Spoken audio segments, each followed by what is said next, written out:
Hi, how is everybody? You guys doing okay?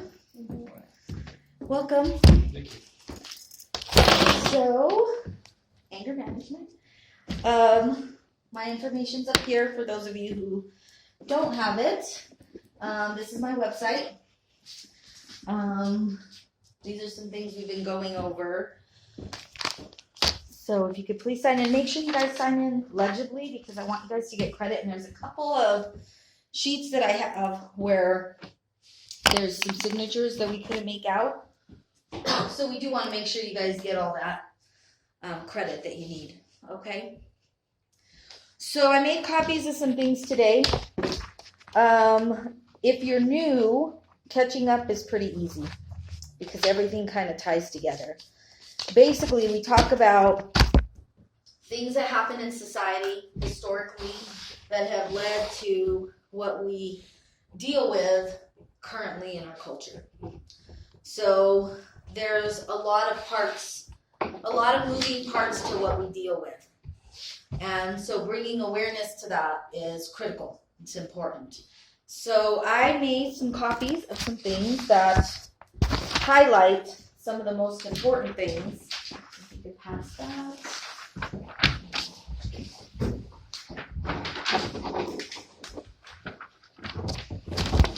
You know, if you have questions at any time, please feel free to jump in. Or if you have comments, I'd certainly love to hear what you have to say. Because we're really navigating this as human beings together. It is not easy to be a human being. Although some people think they're perfect and they have it all figured out, but they are probably very delusional in that sense that they have it all figured out because it's quite complex. So it's a lot to figure out. In fact, each time I teach a class, each time I have a personal situation, each time I have a client, every single day I reflect on things and I grow. I don't know everything, so it's all an unfolding of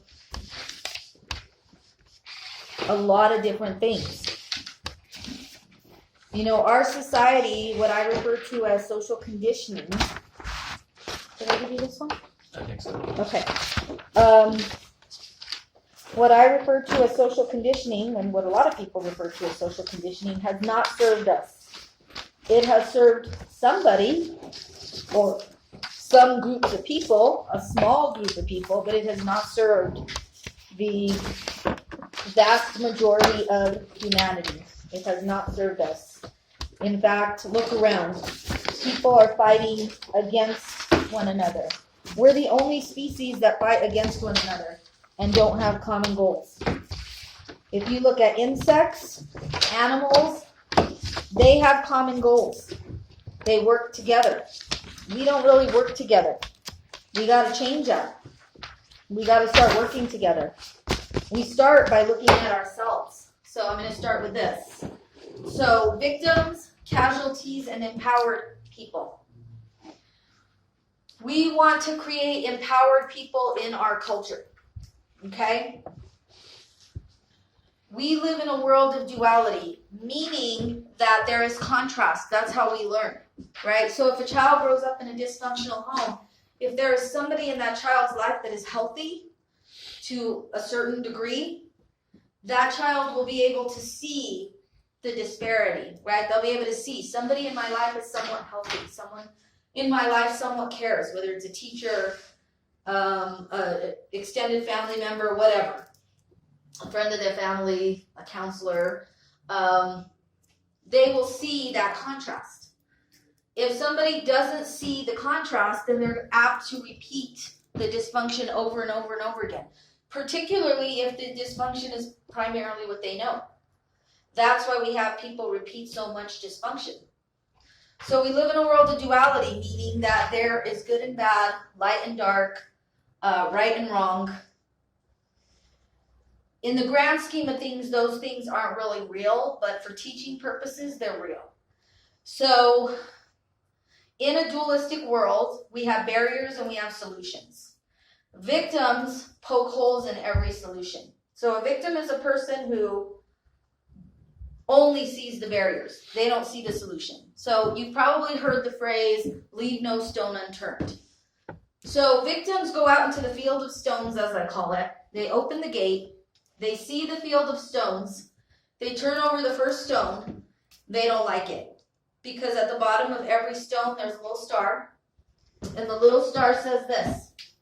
A little star for every solution says work, effort. It requires some endurance, which people lack in our culture. They lack endurance for just about everything. But we can change that with information. So every star at the bottom says work, effort as part of the solution. Victims don't like that. They're like, no, I don't like that solution. I'd rather be a victim. That's too hard. It's too hard to fill that. It's too hard to do that. I tried everything. That's usually the dramatic. Counseling doesn't work. Nothing works. And it's like, well, everything, I don't even know what everything is because everything is so vast. So you haven't tried everything. You stopped at the very first stone and put it down. A lot of times people don't like the solution that's offered to them. So they don't want it. And I'll give a personal example that I use often, like my mother-in-law. She, and a lot of people in my culture, Hispanic culture, they like to have control over certain things. Well, in every culture, but she wants to have control. She believes she's right. She's older Hispanic. She believes she's right about everything. She knows everything. Even though she has a limited scope of the world, she believes she knows everything. So she doesn't want to communicate with me. She's never wanted to communicate with me. So she just wanted to do what she wanted to do with my two younger daughters because I was married before I got remarried, had two more kids.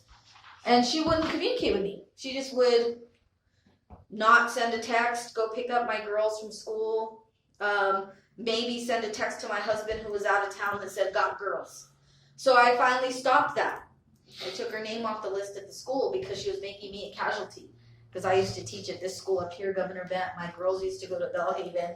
They used to get off early on Wednesdays, so I would pick them up because we didn't get off early. During my half-hour lunch, I'd go over there, and they wouldn't be there. So I'd waste my lunch. I usually would pick them up. We'd grab lunch. I'd be back in time to teach, and I'd be ready for all the kids I had in my class. Her doing that would throw me off. So I had to not be a casualty anymore, which we can take control of by setting boundaries. But I gave her a solution because I have some rules that I live by in life. I don't close the door on people, and I do respond to everything everybody sends me, even if I don't like them. But I'm clear, and I will tell them, I don't like your behavior. She didn't like that solution, so she chose not to communicate with me, so I just chose to take action and say, okay, you can pick them up, but you're off the list, but you have to communicate with me. So she poked holes in all those solutions. She was like, I don't like that. So she literally wanted to be that stubborn that rather than talk to me, she would just like to ignore it and do what she wants. So she didn't see them. I would even send her texts like on their birthday, hey, we're meeting here. And she would say, I blocked you. And I'm like, well, why'd you block me? I mean, I don't know what that's going to accomplish. So it's just this little game that people play. And I see it a lot with parents too. I have kids that their parent decided to leave the state and they're in a custody dispute. If a parent decides to leave the state and their child lives here, you technically abandon them. Like, I don't know what to tell you. No one told you to leave the state. And then they'll find out their child's in counseling and they'll message me, I want to know about my child's counseling. And I'm like, okay, what do you want to know? Or if you have some kind of custody, I can share that information with you if your child's under 14. And then they start playing games. They're like, I would do anything. It falls under that everything thing. I would do anything for my child. Okay, well, you left the state for starters, so you wouldn't necessarily do anything for your child. And then I say, okay, well, we have counseling at this time. You're welcome to come. And then deadwood, you silence. Nothing. They won't even respond because they don't want to come. So then they try to play a different game. So you give them a solution, and they don't like that solution because it requires effort on their part.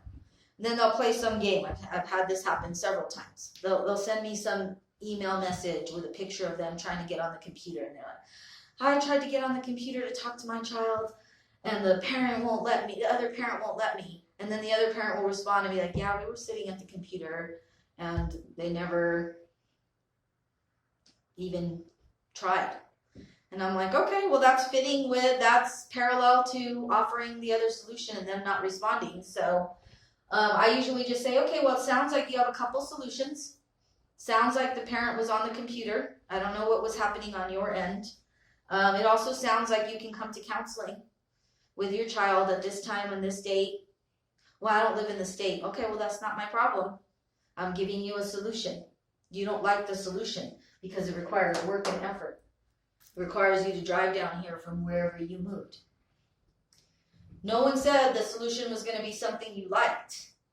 The solution is there, though. And a lot of people manipulate because they don't like the solution. If the solution to losing weight is you can't eat anything you want, they don't like that solution. If the solution is to have a long-term relationship, you have to communicate, a lot of people don't like that solution. If the solution to get a better job in this culture and get yourself out of poverty is you have to get an education, a lot of people don't want to do that. They don't like that solution. If the solution to your addiction is you have to actually work on your trauma and feel your pain and deal with reality, they don't like that solution. So they say it's too much work and too much effort. So there is a solution, but a lot of people don't like the solutions they're afforded. They want to hear what they want to hear. But the fact is they won't do anything for the child, right? More often than not, no. I mean, I've offered that to people. They never show up. Okay. Even if they live in like the state next door, Yeah, they still won't show up. They just scream and holler and want information to make it look like they're interested, but they're not really interested. They really just want to play games. Yeah, And at some point I just say, you're wasting my time. Like, I've already given you a solution. a lot of them actually does a lot of options. Yeah, I've already given you a solution. What can I help you with now? Oh, I want a weekly report on what they're doing. Okay, well, come. Come and take part in it. You're invited. You're invited. Nobody's closing the door on you. You're closing the door on yourself. Just like my mother-in-law. No one closed the door on you. It's just that you have to follow the solution. And the solution isn't to make my life chaotic and to ruin my lunch hour. And I have to go back to 23 kids and I haven't eaten and I don't know where my kids are. And I have to drive down to the South Valley and pick them up even though you didn't communicate with me. So I don't even know if you're going to be home. I'm not willing to put myself through that and be a casualty. So I'm going to give you a solution. And if you don't like that solution, then I don't know what to tell you. Just like a doctor tells people, you want to lose weight, this is your solution. Oh, I don't like that solution. Okay, well then you can stay the weight that you are. That's the solution. I don't know what to tell you. Well, I want something easy. Give me a pill. Doesn't work that way. Just like mental health. We have 4 bodies. We have a spiritual body, a mental body, an emotional body, and a physical body. People want medication. Medication really only works about 25% because it does what it's supposed to do. It addresses the physical. It doesn't address the mental, emotional, and spiritual though. So then they'll come back and my medication's not working. I want more medication, more medication. And then I explain to them, it's doing what it's supposed to do. It's addressing part of it. It is not going to fix it for you. That's not the solution entirely. The solution entirely is work and effort. You're going to have to address the other 3 things that you don't want to address. Just like when someone gets an illness and the doctor says, you're going to have to start sleeping. You're going to have to start eating better. You're going to have to start exercising. You're going to have to adopt some kind of de-stress, program in your life. Oh, I don't want to do all that. Is there an easier solution? No. There's just a solution. So you either are going to heed that solution and become an empowered person, or you're not. So an empowered person is a person that sees the barriers and is real about it, heeds the solution, and advances in life. So when I work with couples, which I do a lot, we talk about the solutions. The solutions are communication, transparency, boundaries. If they're willing to do that, the relationship will get better.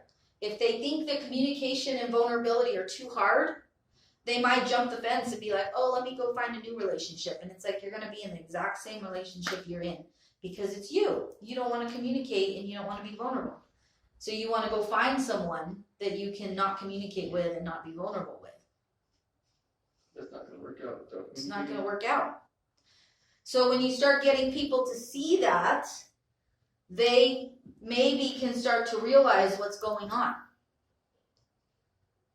Make sense? Yeah. So I put on here, healing is not the absence of pain. Healing is the awareness of self, mindfulness. Pain is actually the answer, but people run away from it. So pain is actually the answer. Most people would rather have physical pain because it heals visually than emotional pain that they can't see, which can also heal, but it's a lot for them. Is there another? Oh, sure, yeah. Please. Here you go. Yeah, it's a lot for them, so they don't want to necessarily deal with it. You're welcome. I'll give you this after, but I have to read from it, okay? So, the zero-sum principle. This is about communication. A lot of people in our culture, due to social conditioning, live by the zero-sum principle. I did write that out there. That's the result of living by the zero-sum principle. You don't get very good results. It isn't the solution. This is actually people's avoidance. So there's 3 functions of behavior: avoidance, power and control, and attention. Avoidance is what many people do. And avoidance is the biggest contributor to chaos. I know when people avoid because they pretend they're perfect. When people are like, let me point the finger at you. You need help. I'm like, no, our entire society needs help. So let me point the finger back at you. You need help, and I need help, and everyone else needs help because we're the blind leading the blind, basically. And some people have a few more tools, and so they can lead a little bit more. They become a way shower, not a way doer for others, not a way rescuer for others. They become a way shower for others because they're a few steps ahead. I would say with all the work that I've done and the information that I've studied and the research that I've done, I'm a few steps ahead. But that doesn't make me not human.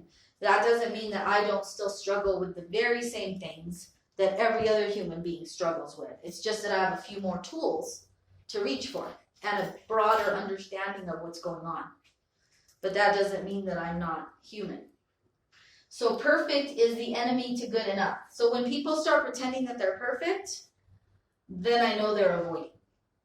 Because I'm like, you're not perfect, because none of us are. So when people say, you know, I'd be better in that relationship, or they have their advice to give, it's like, I think you probably need to look inward, like we all do. There are no perfect relationships. Somebody asked me that question once. They were like, well, all this information about, you need to love yourself first. I said, that's great. That's a goal. That's a destination. That's a place to aim for. But if you're going to wait until you love yourself to be in a relationship, for starters, you're not going to really be able to gauge when and where that is. And everybody's a mirror for us. So we actually learn in our relationships. So if you're expecting that you're going to have a relationship that's perfect and that you're going to love yourself and everything's going to be tiptoe through the tulips with holding hands, you're going to be very disappointed in everybody and yourself, because you have to grow. It's an unfolding. It's a growth process. So, yeah, it's going to take a lot of work. It's going to take some endurance, which people don't have. But we can teach people endurance, resilience, they're all the same. We can teach people how to endure. Are a lot of relationships abusive? Yes. And it's not just males, it's females too. They are abusive, but we can teach people how to change that because that's all they know. That's all they know. They don't think it's abusive because it is what they know.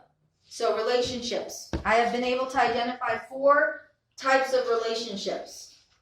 When I research relationships, live relationships, and work with others on relationships, I note several types of relationships and their status. 1.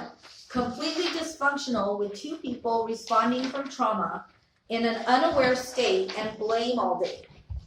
A disorganized relationship fueled with a mix of literally everything from enmeshment, disengaged moments, passion, yelling, avoidance, preoccupation, and control. The second one, the functional dysfunctional relationship, based on we all, us too, function well with household tasks, bills, appointments, and get it done and look good household bit. And the dysfunction is rooted in no real connection or no real communication, which means we are great roommates. We call it a marriage. It isn't. It is an agreement that semi-works. The codependent and enmeshed narcissistic relationship rooted in appearances that is also rooted in narcissism and gets validation from the world, believing they have it all together, but literally everything real is lacking and everything is pushed under the rug for later. Number 4, the moving towards a healthy relationship. This is the goal. People say, is this as good as it gets? Where's the happy relationship? I said, number 4 is as good as it gets. Because we have to be a realist, not an idealist. Idealists are these people that think they're perfect, that are avoiding, that are creating chaos, and they're judging everybody because they don't want to look at their own shit, basically. And they truly believe they're a savior or they're better, but they're not. So the moving towards a healthy relationship, which can be noted on the scene in the breakup, involves real conversations that can get messy and uncomfortable. But the connection increases due to vulnerability and realness. Healthy and healing relationships are comprised of messy moments.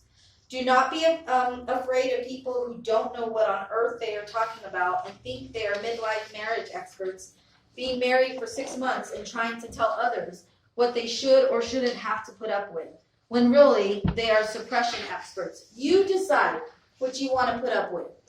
Don't let anybody else decide that for you. Don't let anybody else decide anything for you. We're all going to have to put up with something. And whoever is with us is going to have to put up with something because we're not perfect. So you decide what you're willing to put up with. You decide what your limits are. Don't let your little friends who have an agenda or your family members who tell you, leave everything. Abandon everything. Because the grass is greener on the other side. It isn't. The grass is the exact same on the other side. Real relationships that are healing, functional, and people actually care to heal when broken open can get messy. And there is no care about appearances. Appearances equals narcissism at its finest. Real relationships require some real moments of real conversations in order to revisit agreements and build healthier connections. Life isn't a tiptoe through the tulips, holding hands reality. It is a we heal our traumas by communicating reality and being real. Talking real and listening for real. It isn't about protecting ourselves with layers of internal protective sports equipment so you don't get hit by a ball. It is about taking off all the equipment and saying, okay, I might get hit by a ball, so let's play ball and don't treat me like I am weak, nor will I do that to you. Give it to people straight and they are apt to catch the ball and get it. All of your relationships will be better for it, including the one with yourself. We have weakened ourselves by pretending to be strong. We hide, in other words. We never played real ball. Any thoughts about that?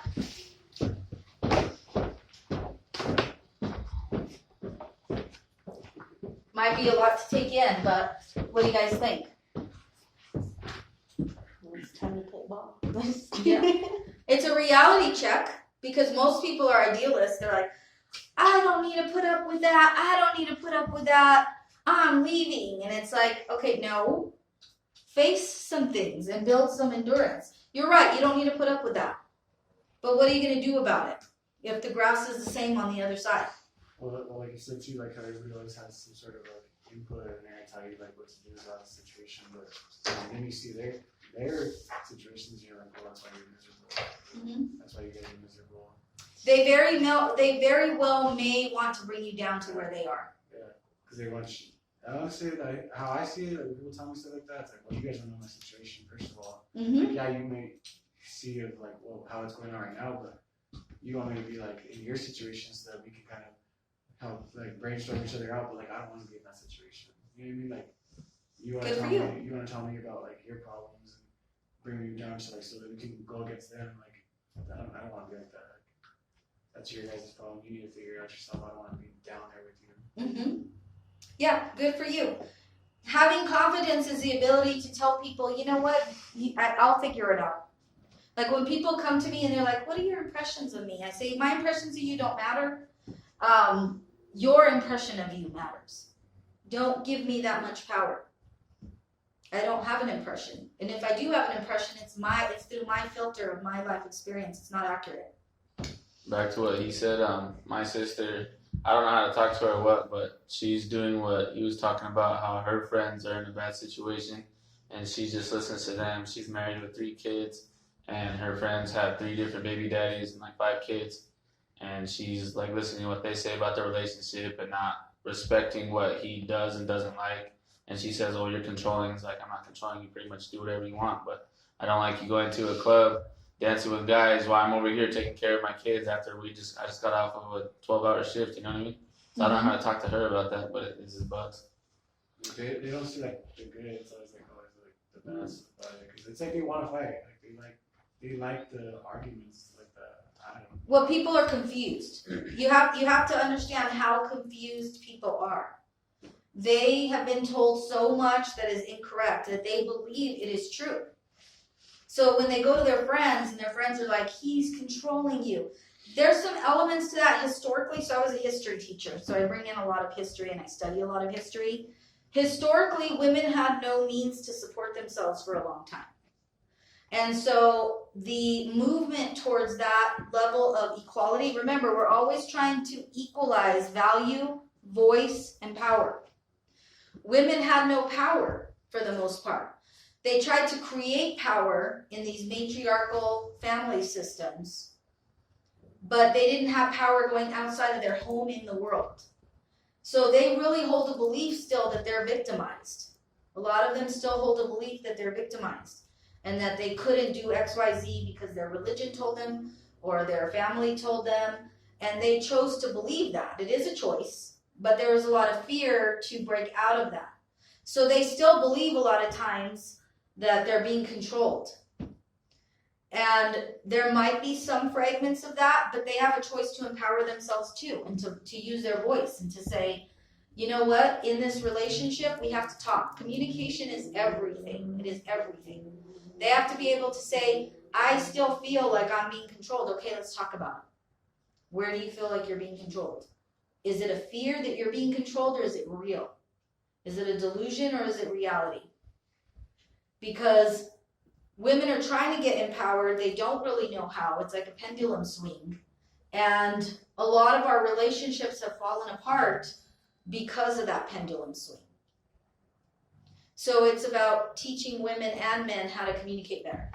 Yeah, like in my situation, it's like my wife, she brings up an incident, you know, and then all of a sudden it just escalates from there. And she doesn't stop. She just kind of like puts me, like, I feel like I'm like a snake and I'm in a corner, and she's just taking that stick and poking at me until I say something that I regret or do something I regret. And then all of a sudden she's playing the victim role, I should say. That's how I feel. Mm-hmm. But I talk to her about it and say, hey, I feel like you're doing that, and she just doesn't want to hear it. You know, and now to the point where we had an altercation this past Saturday where it got a little physical, and then I ended up leaving because I didn't want it to escalate anymore. And then come to find out, it's like, you know, we could have resolved what's going on, because it was just a simple, you know, who are you texting? And I said, I'm just texting, you know, one of my friends because, you know, we passed away from COVID. But now it's escalated to a temporary restraining order on myself. So I'm just like, everything that you're reading here on the relationship side makes a lot of sense to me, and what you're talking about makes a lot of sense. Mm-hmm. So good, I'm glad. The problem is, so here's the thing, is it goes back to the courts. They are a very old, archaic system. Mhm. A lot of these judges and people that work in these systems are appointed. They don't have a lot of life experience necessarily. They don't have a lot of experience sometimes. And so they are operating from power, and they don't really know mental health, and they don't know people. So when people are sent to the courts for anything, most of the time the court gets it wrong. They need to send everybody, because everybody needs the information. You send one person, it sends the wrong message. It sends the message to the other person, you're right, the other person's wrong. That's that duality. And you're innocent, so they get to play victim. You're the one that has a restraining order. You're the one that has anger issues. You're the one, I have anger issues. I break the shit out of stuff, and I admit it. But they're like, you have a problem. And it's like they go back and sit all innocent, and they don't change anything, and they don't learn anything. And then the other person comes and they learn a bunch of stuff. And the other person, they actually do a disservice to the other person. Because even though this feels like a punishment, it's actually a gift because you grow. And the other person stays stunted. And it's like, okay, well, good job. Now you created more problems. You didn't solve anything. And you create more resentment, more issues, more frustration, and you don't solve the darn thing. Either make it available to everybody or make it available to nobody. But don't create these disparities that just cause more problems. It's like I wish that she was here too, but like I said, with a restraining order, I can't talk to her or nothing. But I am going to take this relationship stuff to court if it's okay. Yeah. Kind of just let the judge kind of review it and see what he thinks about all that too, because, and like what you're talking about, her circle of friends, oh, you know, you got to do this now, you know, he's a bad guy, or, you know, he doesn't do nothing, you know. I work 16-hour days. I'm always over the state of Mexico driving, doing service calls. I come home and then I got to deal with this, you know. And then it's like I make one little comment or some comment does, and then it's just like I said, I feel like that snake in the corner, you know. And then she starts texting her friends, and her friends are giving her all this misleading, you know, information like what you're talking about, you know. And it's like it just makes a lot of things worse. And now that her friends are telling her, just do a divorce, you know, change your phone number, which I guess she did already. I haven't tried to contact her, but you know, it's just crazy, you know. Yeah, I tell people, particularly when I work with women, because women are like notorious for like, leave him, blah, blah, blah. And it's like, wait a second, where's this coming from? Slow down, go see a counselor and see a good one, please, that is going to work with both of you and say, wait, what's really going on? Somebody that knows, that has life experience, that also has the education. I do have life experience. I mean, I have a lot of trauma in my background. I got married when I was 16 for the first time, ran away. Got pregnant as a teenager from a 24-year-old. Got married to him. Was married for about 6 years. He was from Los Angeles. I had 2 kids by the time I was 19. It was a difficult relationship. Then I got out of that relationship, dated some other people, got married to someone I went to high school with, and we've been married for 22 years. So I'm now 48 years old. I have 4 kids. I have one that's 30, one that's 28, one that's 20, and one that's 18. So I have run the gamut of, you know, being a teen mom, being married several times, being married a really long time, and enduring a lot of things. And then being a teacher, I was a teacher for 20 years. I put myself through college, so I focused on the solutions. I worked hard. I worked some shitty jobs to put myself through college. And then became a counselor. So I do have a lot of experience, both personally and professionally. And I don't say that with arrogance, because I'm still learning a lot of things. Like I just broke something this week because I got pissed off. So I'm still learning myself. Back to what he said, so I'm kind of in the same boat. Like every time my phone goes off, my chick's like, who's that? And like I don't have no girls on my social media, no girls on my contacts or nothing like that. She goes to my phone and like she'll be like, nah, you have someone under someone's name. And I'm like, I'm not gonna argue with you. And then she had to keep going, and I'll just like ignore her. And then she'll start talking crap and saying, I'm gonna go to this, I'm gonna go to that. And she'll say stuff to like get me mad. And then I still try to walk away and she won't let me leave, so then I'll get mad. And then that's Well, don't hit her, but I had to replace the door now because of that. well, there's a lot of parts to that too. See, there's fear. What she's talking about, she's really saying she's afraid to lose you. She's probably not going to be vulnerable and say that. But there are women too who are shady. And they do go, I've had friends do it. I've had friends who like, I thought were my friends and they've done shady things and called my husband behind my back. And, so I can see her fear, and her fear is real. And it's about you two being, and this is what I tell my husband, you have to be an us. People will split you constantly. They will split you. There are a lot of opportunists out there. You have to work together to be a united front. If you can't do that, you're going to constantly be split by your family members, by other women, by other men, you have to really work on that. And so every time you get in a fight, someone probably is splitting you. In some capacity. Like how you said, like friends like that, like they'll tell like, oh, like leave him, like, and then how you said like the grass ain't always greener on the other side, and then how he said like, oh, there's a road where I bring up stuff like, oh, go do this, and this. Like I girlfriend would do that sometimes too, or like I think it's like an insecurity kind of thing, because like the other night me and my girlfriend went out and she seen like this other girl that she tried adding me on Facebook one time, and so she's like, oh yeah, like they used to be friends. She's like, oh yeah, she like tried to talk to me in the bathroom, or whatever, like, oh, you're dating Isaiah now, and like then come to find out like they didn't really talk at all, like in the bathroom. But she's like, oh, did you ever talk to her? And I'm like, oh, we made this whole situation to see if I talked to her. Like it's never been like that, but she just wanted to know. So it's like, well, why can't she just ask me instead of making this whole story up and everything? Like it's like an insecurity kind of thing. It's the fear of vulnerability.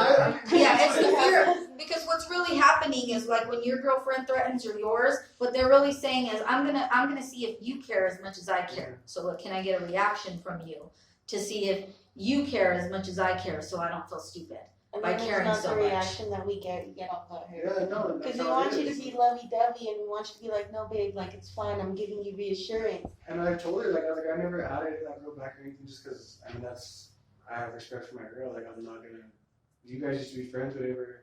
Like, she tried me, I'm not gonna do that. I don't know her like that, you know what I mean? But I had told her about it, obviously, and then, like, she knows that I had hung around like the same group as her before, so that's what she like, did you talk to her? And I'm like, no, like, I swear I've never talked to her. And then she's like, no, we didn't really talk in the bathroom. I just want to know, like, if you talk to her, why can't you just ask me that? Like, I'd rather just be sure and ask me, like, because I'm not gonna sit here and argue with you. And if you ask me, I'm gonna tell you straight up, like, if I talked to them or not, and I didn't. But like I said, it's like an insecurity kind of thing. Maybe her past does that, and that's her little coping mechanism, her little FBI little tool now. Well, when we care, I mean, we care. It shows they care. I mean, if someone doesn't care, they're not going to put any effort into anything. Exactly. Truly, when someone doesn't care, they won't even play a game if they don't care. They're just, even people who are playing games, they care, right? They care, and it turns into an escalation, but really, if you look a little deeper, it's that they care, right? They're just. See, but it's just like, I literally work all day. She stays at home because we have a newborn. So, like, I tell her, she tried going back to work, and I was like, no, just stay home and go to school and get the job you want, because she wants to be a child therapist. Mm-hmm. And so I was like, just stay at home and do what you want. And, like, if she, like, tries to argue with me and I won't argue back, she'll be like, well, I'm not picking you up from work, because, like, we share a car. She's like, I'm not picking you up from work and this and that. And I'm just like, bro, you're pissing me off, dude, because I'm sitting out here in the sun all damn day and freaking busting my ass just for you to tell me you're not going to pick me up from work and you want to argue with me on top of the bullshit I'm already going through at work. So it's just... Yeah, you want to be trusted and she wants to trust you. But you guys are going about it in pretty common ways. Pretty common ways, yeah. That's because they know, like, little things to get under your skin. Like, they do it purposely. Yeah. But you guys too, man, you guys have to get under our skin too, and I'm like, what? Well, like, We there's say no, like, so, big things they can do, and it's not gonna bug you and little things, and it's like, really? Like, you're gonna, like, then that's when they know, like, okay. It's all a little test, but I tell people you don't meet a game with a game. And I've had to learn this too. You don't meet a game with a game. You need to learn how to talk and be mature. People have to grow up and they have to start talking, and vulnerability is at the root of it, and people are very, very afraid of that.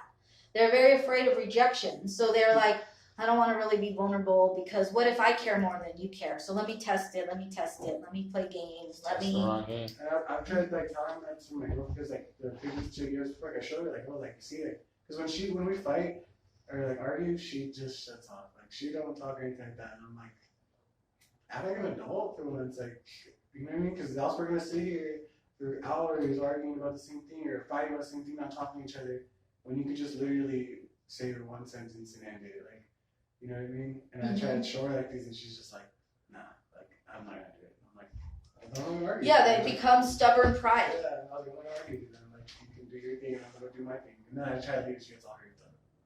So there's a couple triangles I'm going to show you. There's a lot of triangles in counseling. So this one is called Brian's Triangle. I learned this from this guy, Brian, years ago when I used to work at a grocery store and I was a pregnant teenager. And he was getting married and he was like going to college. Good guy. And he showed me this and I kept it. I remembered. I put it in my pocket. And I always remembered it. And I don't even know where Brian is now. I think he moved to Denver. But I call it Brian's Triangle. Give him credit for it. So you start a relationship, right? You're here, your partner's there. If it's a healthy relationship and you're communicating maturely and you're not playing all these games, you're going to grow and you're going to grow closer to where you're almost like one person. That's the goal. I try to teach people that in counseling. But this is what I see most of the time. Instead, people grow apart. So they become a dysfunctional square instead of a functional triangle. So you're growing towards something. You're growing towards some goals. When you have kids, they're in the triangle. Okay? Then your frontal lobe develops about 22. Kids need support until about 22. This 18 thing is wrong. I don't know who came up with that. But anyway, they're going to start moving out of the triangle, like my kids now. They're going to move out and they're going to form their own triangles if they're healthy and if they saw something healthy. But most people see this. These people actually grew apart in their relationship. They're one of those dysfunctional relationships.